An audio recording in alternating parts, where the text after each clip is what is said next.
Tom, how ready do you think Cardell is for this moment?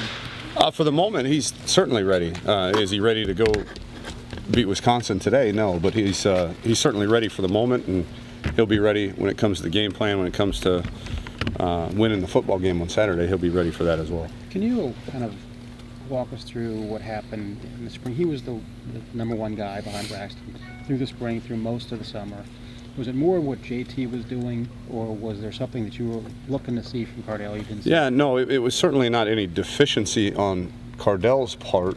He was doing a pretty admirable job.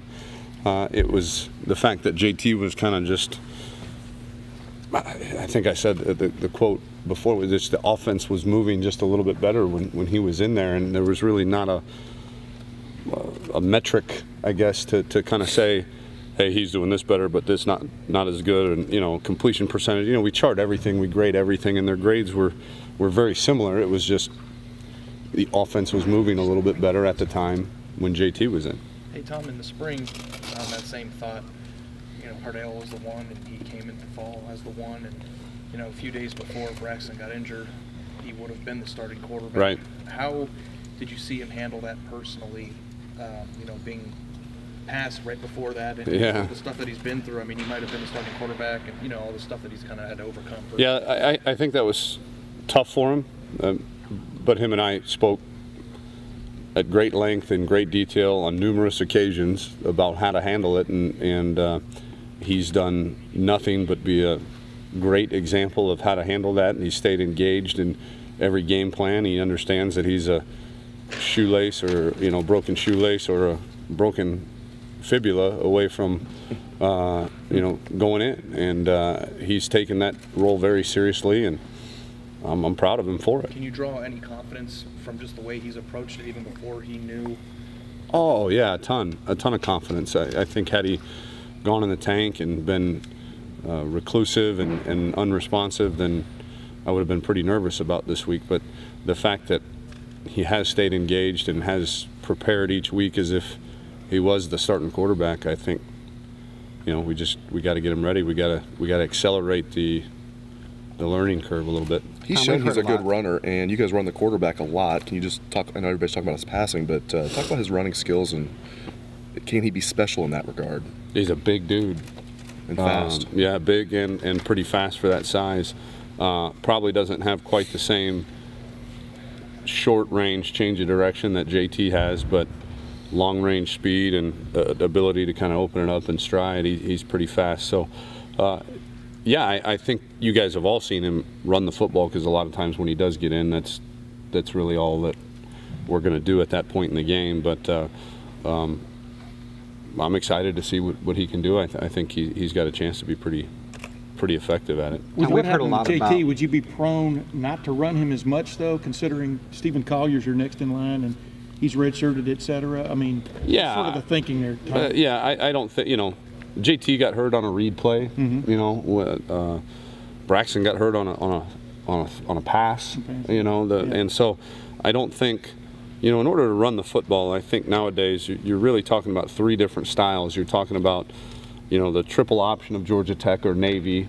You know, you're talking about packing everybody in there with 3 tight ends and 2 fullbacks and maybe a 6th offensive lineman like Wisconsin or like some of those teams, and just out-gapping people and out-hammering people. And then you're talking about the spread run teams like us in Auburn and Oregon, where the quarterback read element of it is part of it. And so in order to run the football, I don't think you can ever take out the way we do our business. You can never take out the QB read element of it, but the called and designed quarterback runs, you could probably take a few of those out. This is probably obvious, but is the toughest thing for a guy coming off the bench like Cardell is dealing with the passing game, meaning live, you know, defense is changing on the fly and stuff. Is that his biggest challenge? Yeah, reading coverages and making split-second decisions will be the biggest challenge for him. And how has he been in the classroom in that regard? Great, I mean, great. He's really football smart, to be honest with you, Tim. He gets the game. He understands it. Again, there's always going to be some rust issues and some live bullet, you know, issues, but he's a really football smart guy. Tom, we've heard a lot. We've heard a lot about JT's leadership ability.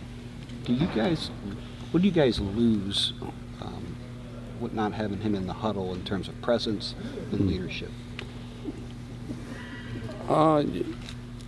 You lose a little bit of. I mean, the guy's accounted for 45 touchdowns in 12 games. So I think what our team needs to understand is Cardell going to come in and account for 7 touchdowns in this game? Probably not, and doesn't need to, and shouldn't have that weight put on him. So to expect that as a teammate, I think would be a little bit false. So we have to coach our guys that, hey, JT's not here. JT's numeric production might, is going to be missed, but we'll be able to make it up in X, Y, and Z fashion, and everything's going to be okay. So the intangibles of the leadership and all that stuff, I think, are more in the locker room and day to day more than they are the 3 hours during game day, during the game. Passing wise, when you Urban's. get a new quarterback in. Go ahead. Sorry. Go ahead. When you get a new quarterback in, how big of a concern is it, not just with Cardell, but with anybody, just that they not be overwhelmed by everything that they're going to see and everything that's coming at them? Yeah, that is pretty concerning. Yeah, you have to manage it like we did. I think I heard a stat after the Navy game. I think JT threw 9 passes in the first half, and like 7 of them were behind the line of scrimmage or something. We didn't go in saying that, but I think you go in and you say, okay, there's some cautiousness here because if you throw him in the fire too quick, he's liable to get burned. But if you let him, it's kind of like jumping in that hot tub, right? You got to kind of ease your way into that hot tub a little bit, and knowing it's really hot and you're gonna be just fine, but you don't go cannonballing into a hot tub. And do you think that, I mean, there's some... I don't, at least. That's a great Lori might. That's a great point, by the way. Is there any danger that you think that college football playoff voters, whatever, could hold it against you guys because you lost a Heisman contender for the 2nd time this season? I don't. And again, not to sound, I don't know how all that works. I think that'd be crazy, but so to say, do I expect it or not expect it or whatever? I don't know what to expect. I really don't. But I can't imagine that would be the case. Passing wise, Urban said that Cardell has a cannon for an arm. Talk more about his passing. Can you elaborate on it? Is accuracy and decision making obviously the biggest concern? Just talk about him as a passer, if you would. Yeah, really strong arm, really smooth, easy delivery. Gets off balance at times with his feet, and like you guys have heard me say on numerous occasions, a lot of accuracy issues start from the hips down, and so as long as he keeps his weight distribution good, his hips in the right place, his feet in the right place, has a chance to be as good a passer as I've coached in terms of accuracy plus arm strength, as long as, again, that's a big if we can, keep the muscle memory intact and keep him and his feet underneath him at all times. Tom, you were pretty frank earlier this year about how excited you were to go out and try to outcoach Pat Narduzzi. I imagine, is the feeling this week similar? They have a defensive-minded head coach, 4th best scoring defense in the nation. Is this an exciting challenge for you? Their defensive coordinator was actually my roommate in college for a semester, so we actually played together. So yeah, no, it's actually I don't know if maybe I just slept on his couch a bunch of weeks in a row and that counted as roommate, but no, it counts. Dave is a good friend of mine in the business and outside the business. We started off together as college teammates at Cal Lutheran, and so to get any chance you get a chance to go up against your buddy and match wits, so to speak, is a fun opportunity. And now I get to do it 2 years in a row. This time it's against him in the Big Ten championship. What is the challenge of his 3-4? Well, I think it's the multiplicity. I think the fact that their guys don't line up in the same spot maybe 1 or 2 times in a row or 2 times at all in a given game. And so just finding out where they're at and finding out what they plan on doing and trying to get the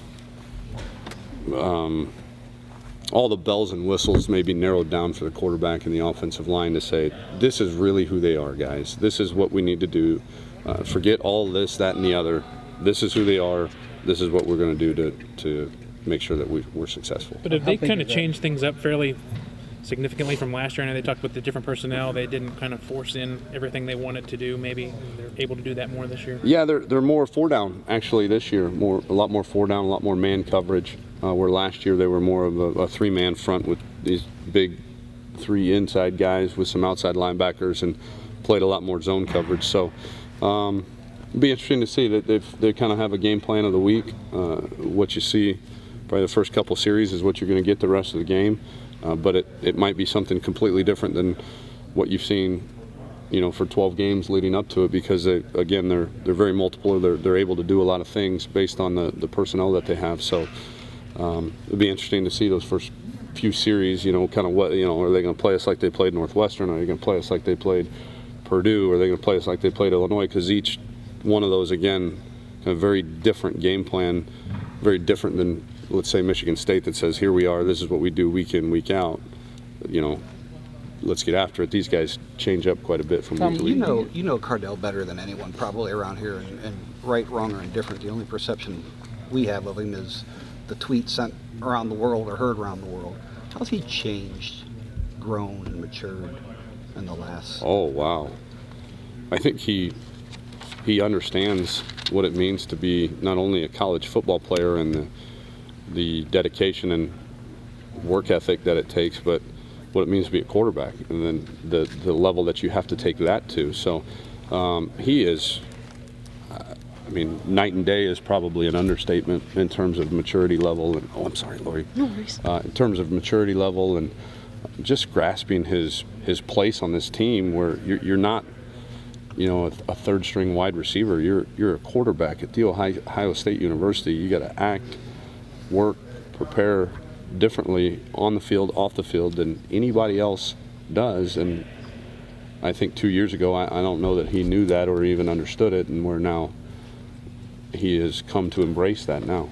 Tom, how much does, you've talked to him obviously this week, how do you get a sense of just how excited he is for this? Whether it's more excitement, whether it's more anxiety, maybe both? Yeah, I think he's really excited. He's not excited for Cardell. He's excited for Ohio State. He's excited that his number is called and that he's being asked to go ahead and do his job to make sure that we win the game. And he understands that he doesn't have to be superhuman or do anything that he wouldn't do in practice, but just that his number's being called and he's got an opportunity to go help Ohio State win a Big Ten championship.